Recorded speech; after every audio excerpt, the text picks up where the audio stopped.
Quero convidar os irmãos que nós possamos abrir as nossas Bíblias no Evangelho de João, no capítulo 6. Evangelho de João, no capítulo 6, o verso 38 ao verso 40.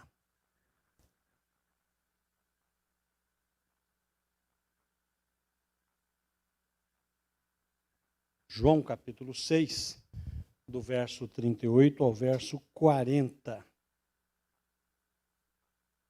Diz assim a palavra do Senhor: Pois desci do céu não para fazer a minha vontade. Palavras de Jesus. Pois desci do céu para não fazer a minha vontade, mas para fazer a vontade daquele que me enviou. E esta é a vontade daquele que me enviou, que eu não perca nenhum dos que ele me deu, mas que os ressuscite no último dia. Porque a vontade do meu Pai é que todo o que olhar para o Filho e nele crer, tenha a vida eterna, e eu o ressuscitarei no último dia. Senhor, mais uma vez pedimos, fala aos nossos corações, no precioso nome de Jesus, nos dando entendimento, clareza e sabedoria vinda do teu Espírito para entender a tua palavra. No nome de Jesus, oramos. Amém. Uma das grandes dificuldades que muitos cristãos vencem e têm até dificuldade de entender por causa da sua própria vida e do seu próprio coração, sabendo que mesmo quando nós recebemos Jesus como Salvador e Senhor da nossa vida, nós temos dificuldades com o pecado, porque, embora somos uma vida nova em Jesus, ainda estamos num corpo sujeito ao pecado. E é uma luta tremenda entre a carne e o espírito, o novo homem e o velho homem, que lutam para que possam vencer. E a nossa luta é sempre para que o novo homem possa vencer esta luta. Mas uma das questões que sempre nos pega de surpresa e muitas vezes nos confronta é a questão da segurança da salvação. Será que a Bíblia nos assegura a salvação? Será que a Bíblia pode declarar, e nós temos textos que nós podemos confiar, de que o crente não perde a salvação? Eu estou falando de crente, estou falando de pessoas que nasceram de novo, de pessoas que foram lavadas e redimidas pelo sangue do Cordeiro, que foram salvas por Jesus, que recebeu Jesus como Salvador e Senhor da sua vida. Será que essas pessoas podem perder a salvação? Porque há muitos que creem que o cristão pode perder a salvação, que ninguém talvez possa fazer com que ele perca, mas que talvez ele mesmo possa vir a perder a salvação. E eu creio que quando nós vivemos assim, é um momento muito incerto. Eu creio que o crente que vive assim, vive numa corda bamba o tempo inteiro, tentando se acertar e tentando buscar em si uma forma de garantir. Mas os textos que eu gostaria de expor aos irmãos nesta manhã, rapidamente, nos confere a certeza e a segurança de que se alguém nasceu de novo, não perde a salvação. O primeiro texto que eu gostaria de destacar é esse que nós lemos, que é o próprio Jesus que vai dizer para nós que Deus deu pessoas a Jesus e que o propósito de Jesus é que ele não perca nenhum daqueles que se chegaram a ele, nenhum daqueles que aceitaram Jesus como Salvador e Senhor, e que se crer no Filho, não é que terá a vida eterna. E se um dia eu terei a vida eterna, seria passível de eu perder esta vida eterna nesta caminhada, por conta da minha vida. Mas o texto não diz isso. Jesus está dizendo que quem crer no Filho tem a vida eterna. Já o tem, já o desfruta, já está assegurada a sua vida eterna e que o Senhor o ressuscitará no último dia. E aqui, quando você observa também, se você avançar um pouquinho no capítulo de João, for no capítulo 10, a partir do verso 27, o Senhor diz algo muito importante. Aqui ele vai dizer uma palavra que é muito importante você guardar. As minhas ovelhas ouvem a minha voz, eu as conheço. Guarde isso. Eu as conheço. E elas me seguem. Eu lhes dou a vida eterna, e elas jamais perecerão. Ninguém as poderá arrancar da minha mão. O meu Pai, que as deu para mim, é maior do que todos. Ninguém, mais uma vez, ninguém as pode arrancar da mão de meu Pai. Meus irmãos, aqui não é o apóstolo João que está dizendo. Aqui quem está dizendo é Jesus. É Deus que está dizendo que ninguém pode nos tirar das mãos do Senhor. Ninguém pode nos tirar das mãos do Senhor e jamais perecerão. Algumas pessoas acabam crendo que, pelo fato de, olha, ninguém pode fazer com que eu me afaste de Deus. Isso nós já sabemos. Isso está lá em Romanos capítulo 8, lá no verso 38 e 39, Paulo vai declarar isso e vai dizer que nada pode me separar do amor de Deus que está em Cristo Jesus, nosso Senhor, mas algumas pessoas entendem que mesmo que ninguém possa fazer com que eu me afaste, eu posso. Mas aqui é algo interessante, que se nós observarmos a palavra ninguém no grego, ele está compreendendo todas as criaturas, inclusive eu mesmo.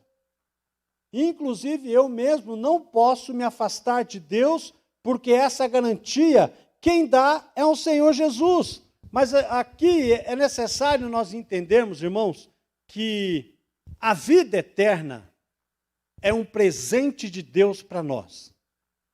É graça, que nós tanto ouvimos falar. É favor imerecido. A salvação, ela não depende de mim. Ela não depende de mim para ter a salvação. Mas ao contrário, veja só o que diz Efésios capítulo 2, verso 8 e 9. Pois vocês são salvos pela graça, por meio da fé. E isto não vem de vocês, é dom de Deus, não por obras, para que ninguém se glorie. Não é a minha santificação que garante a minha salvação. Não é eu ser fiel na devolução dos meus dízimos, que é garantia da minha salvação. Não é eu ser um ofertante para a obra missionária e doar a minha vida, que é garantia da salvação. Não é eu ser pastor, ou você ser um professor da escola bíblica, ou você ser um teólogo, ou você ser alguém piedoso, ou ser alguém que ama as pessoas, que é capaz de dar a sua vida pelas pessoas. Não é isso que nos confere a salvação. A salvação é presente de Deus, ela é obra do Espírito Santo em nós. E aqui nós precisamos entender que algumas pessoas falam, pastor, mas Jesus diz em Mateus que quem perseverar até o fim receberá a coroa da vida. E quem é que vai perseverar até o fim? O crente. Aquele que nasceu de novo. É ele que vai perseverar até o fim. Veja só, é importante a gente entender alguns aspectos da salvação, que a regeneração, que é o selo, a garantia da morada do Espírito Santo em nós, e isso é algo que acontece no momento em que a pessoa recebe Jesus como Salvador. Veja só o que diz Efésios 4:30. Ora, é Deus quem faz em nós, é Deus que faz que nós e vocês permaneçamos firmes em Cristo. É Deus. Não sou eu que faço permanecer firme, é Deus quem faz. Veja só o texto. É Deus quem faz que nós e vocês permaneçamos firmes em Cristo. E nos ungiu e nos selou como sua propriedade e pôs o seu Espírito Santo em nossos corações como garantia do que está por vir. No momento em que nós aceitamos Jesus como Salvador, e eu estou falando de gente crente, sincero, E aqui, no momento em que a pessoa aceita Jesus como Salvador, é colocado um selo na vida dessa pessoa, que é o próprio Senhor que o faz. A salvação também, ela é a justificação, ela é o ato declarativo de Deus, que Deus agora não mais nos condena, porque o sangue de Jesus nos purifica de todo o pecado. Veja só Romanos 8:1, portanto, agora já não há condenação para os que estão em Cristo Jesus. E aqui, meus queridos irmãos, nós precisamos notar que o Senhor declara que somos salvos, que não há mais condenação para aqueles que estão em Cristo Jesus. A salvação também ela é a santificação. Quando Paulo vai nos ensinar que nós devemos desenvolver a nossa santificação, Paulo está dizendo que nós devemos permitir que o Espírito Santo, que agora mora no nosso coração, que agora faz morada em nós, possa transformar o nosso caráter. Gálatas 5, 22 e 23. Mas o fruto do Espírito é amor, alegria, paz, paciência, amabilidade, bondade, fidelidade, mansidão e domínio próprio. Contra essas coisas não há lei. E a glorificação, que é a obra final da salvação, que vai libertar o indivíduo do corpo de pecado e vai fazê-lo com que ele se encontre com Jesus, ou através da morte, ou através do arrebatamento. Romanos capítulo 8, verso 30 diz, e aos que predestinou também chamou, aos que chamou também justificou, e aos que justificou também glorificou. Na obra da salvação, meus irmãos, nós temos simplesmente que permitir que o Espírito faça essa obra. E aqui é importante nós notarmos que essa vida nova em Jesus, ela é caracterizada por alguém que toma as novas decisões, que abandona as coisas velhas, como diz o próprio texto de 2 Coríntios, capítulo 5, verso 17, portanto, se alguém está em Cristo, é nova criação, as coisas antigas já passaram, eis que surgiram coisas novas. Deus nos garante a salvação, nos protegendo. Volto a citar com você o texto de João 10, que nós lemos.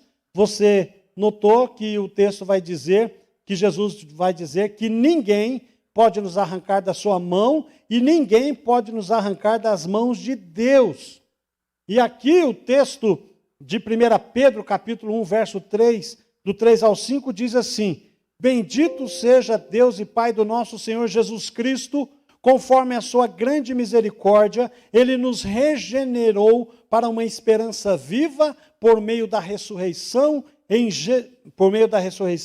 de Jesus Cristo dentre os mortos, para uma herança que jamais poderá perecer, macular-se ou perder o seu valor. Herança guardada nos céus, para que vocês, mediante a fé, são protegidos pelo poder de Deus até chegar à salvação prestes a ser revelada no último tempo.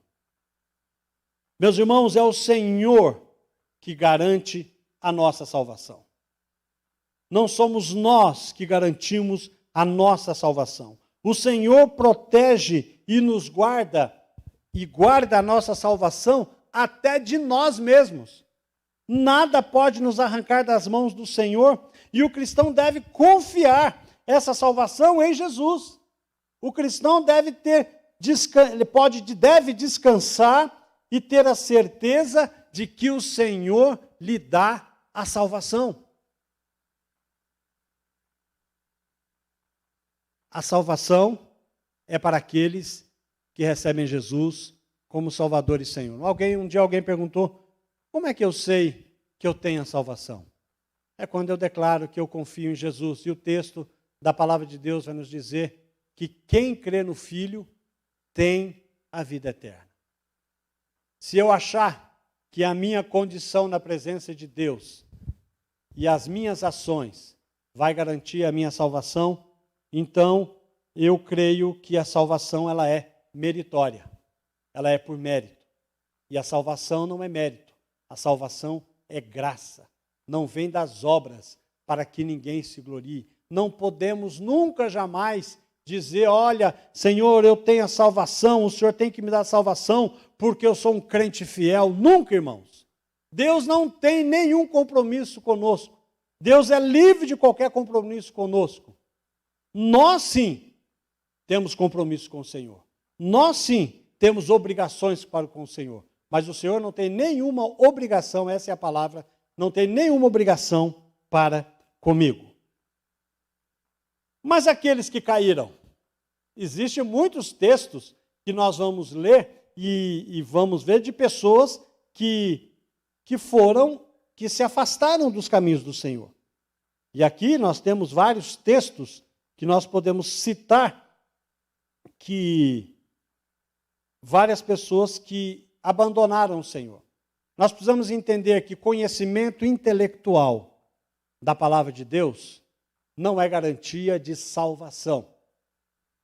Às vezes você conhece pessoas que conhecem a Bíblia, que lê a Bíblia, pode ser pastor, pode ser professor de escola bíblica dominical, pode ser cantor do coral, pode cantar no louvor, pode trabalhar em missões, mas o conhecimento intelectual não é garantia de salvação. O próprio Jesus nos ensinou que no meio da lavoura, e que na lavoura, que na igreja, ele está dizendo, existe o trigo e existe o joio. Eu não sei quem é o joio.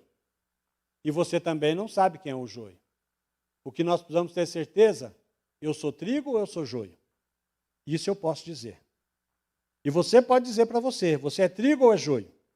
Na verdade, quem sabe quem é trigo e quem é joio, na grande congregação dos santos, é o Senhor Jesus. E ele vai dizer, não tente arrancar o trigo, não tente arrancar o joio, porque talvez você está arrancando o trigo. E talvez nós não sabemos, e ele vai dizer, deixe que no último dia eu separo. O Senhor sabe quem é. Agora o que importa aqui é nós sabemos se nós somos. Mas Paulo também vai citar que existe em várias passagens sobre falsos crentes.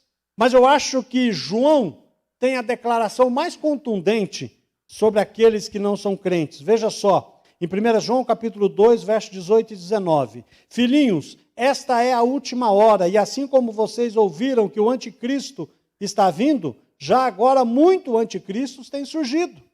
Por isso sabemos que esta é a última hora. Eles saíram do nosso meio, mas na realidade não era dos nossos. Pois se fossem dos nossos, teriam permanecido conosco. O fato de terem saído mostra que nenhum deles era dos nossos. E aqui é interessante. Vale notar aqui que muitos que estão na igreja, são agentes de Satanás. São colocados para criar contendas, criar divisão, para desacreditar o ensino de Jesus. Tem muitos que estão propositalmente no meio da igreja de Jesus, querendo destruir a obra do Senhor. Muitos estão no meio e não são crentes, mas um dia serão.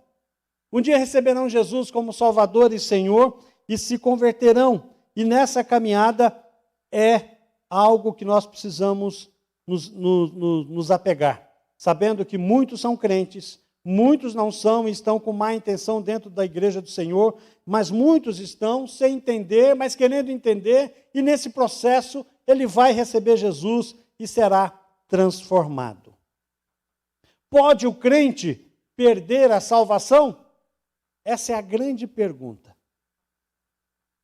E a resposta que eu creio, que para mim coloca paz no coração, está em Mateus, capítulo 7, do verso 21 ao verso 23.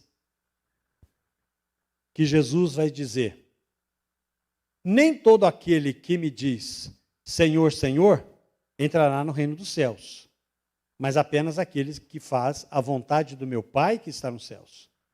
Muitos me dirão naquele dia, presta atenção, Senhor, Senhor, Não profetizamos nós em teu nome?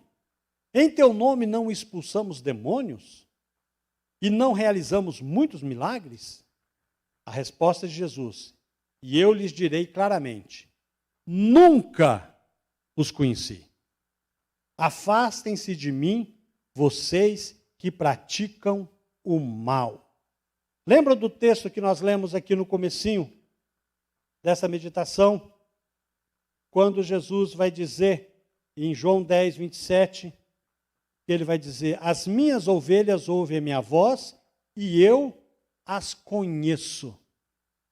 E aqui Jesus vai dizer claramente para esses que faziam milagres, para esses que profetizavam, para esses que expulsavam demônios, ele vai dizer, nunca os conheci.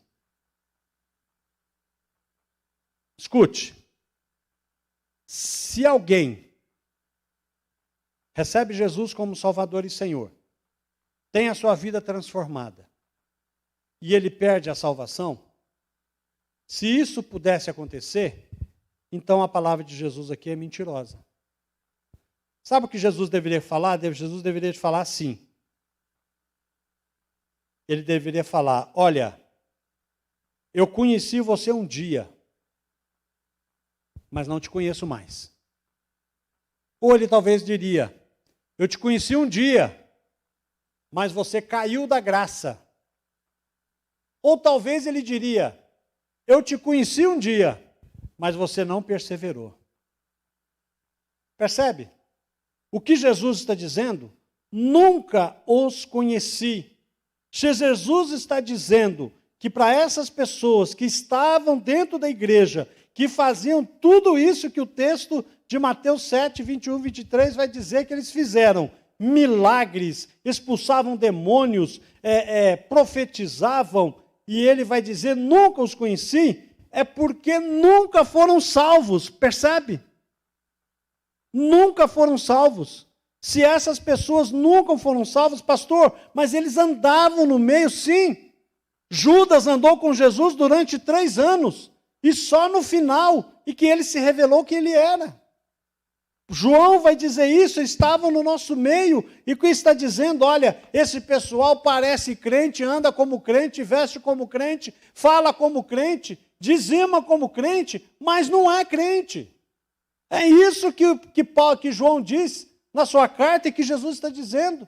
Estava no nosso meio, tem um texto também, que é lá de Hebreus capítulo 6, 4 a 6, um dos textos mais polêmicos, quando está escrito lá, eu vou ler na NAA, que é essa versão que diz, é impossível, pois, que aqueles que uma vez foram iluminados, provaram o dom celestial, se tornaram participantes do Espírito, provaram a boa palavra de Deus e os poderes do mundo vindouro e caíram, sim, é impossível outra vez renová-los para o arrependimento, visto que, de novo, estão crucificando para si mesmo o Filho de Deus, expondo-o à zombaria ou à vergonha pública. Você acha que o Senhor Jesus fez a sua obra redentora e ele vai colocar a sua obra redentora para vergonha pública? Você crê nisso? Jamais. A obra do Senhor é completa, a obra do Senhor é vicária, a obra do Senhor ela é suficiente para mudar e transformar uma pessoa, sem que ela volte a se perder. E aqui tem um texto também que está registrado em Marcos, quando lá vai dizer, parte da semente caiu em terreno pedregoso, onde não havia muita terra, e logo brotou, porque a terra não era profunda. Mas quando saiu o sol, as plantas se queimaram e secaram, porque não tinham raiz. Jesus vai explicar essa passagem lá no capítulo, no verso 16 e 17, quando ele diz, outras como a semente lançada em terreno pedregoso, ouve a palavra e logo a recebem com alegria. Todavia, visto que não têm raiz em si mesmas, permanecem por pouco tempo. Quando surge alguma tribulação ou perseguição por causa da palavra, logo abandonam. O fato de não ter raiz em si, que é a fonte da vida dessas plantas, é o fato de não terem sido salvas. Meus queridos irmãos, a alegria de saber que a salvação não depende de mim, mas é do Senhor, isso traz paz no nosso coração. O pastor Neto, pregando um dia desse, ele disse o seguinte: quando fala de salvação, e eu olho para a minha vida, para mim, eu tremo. Porque eu sei que eu mereço o inferno. É verdade. Eu também tremo. Cada um de nós devemos tremer quando falamos da salvação. Mas quando olhamos para Jesus, autor e consumador, nele eu posso confiar. A salvação e a segurança da salvação, quem nos garante é o Senhor. É Ele que nos garante. E eu quero que você, que recebeu Jesus como Salvador e Senhor na sua vida, você possa ter essa certeza. A certeza que o Senhor nos dá, que também está registrada em Romanos capítulo 8, que é um texto que nós conhecemos, que você conhece, todos nós gostamos muito desse texto, quando Paulo vai dizer, a partir do verso 38, veja só: pois estou convencido de que nem morte, nem vida, nem anjos, nem demônios, nem presente, nem um futuro, nem quaisquer poderes, nem altura, nem profundidade, nem qualquer outra coisa na criação será capaz de nos separar do amor de Deus que está em Cristo Jesus, o nosso Senhor. Que Deus nos abençoe. E que se você orar a Deus, você consegue responder essa pergunta com paz no seu coração. Se você morresse hoje, você tem certeza que você vai para o céu? Olhando para a sua vida, como ela está hoje? Se você fala: pastor, quando eu olho para a minha vida e meus pecados, eu tremo, mas eu confio em Jesus, que a minha salvação está nas mãos dele, eu tenho paz, então você é crente, meu irmão. Você nasceu de novo. Mas se quando eu pergunto para você, se você tem certeza que se você morrer hoje, você vai para o céu, se você tem alguma dúvida no seu coração, você precisa orar, se arrepender, aceitar Jesus como Salvador e confiar a sua vida eterna em Deus. E a sua vida vai ser transformada. Vamos orar? Pai, em nome de Jesus, nós louvamos o teu santo e bendito nome. Agradecemos pela salvação em Jesus. Agradecemos pela segurança da salvação. E cremos, ó Deus, que é o Senhor quem nos garante. A tua palavra diz. É o Senhor quem nos guarda, é o Senhor que nos garante a salvação. Nós te louvamos por isso. Continua, Senhor, a nos abençoar. Pai celeste, se algum neste momento, eu creio, ó Deus, que alguém neste momento ainda não tem paz em seu coração, que ele possa neste momento, ó Deus, recebê-lo como Salvador e Senhor da sua vida, confessando os seus pecados, entregando a sua vida ao Senhor e tendo a certeza que o seu nome está escrito no livro da vida, não com lápis, mas está escrito pelo sangue de Jesus que morreu na cruz por nós. Muito obrigado. Nós te louvamos, agradecidos no nome de Jesus.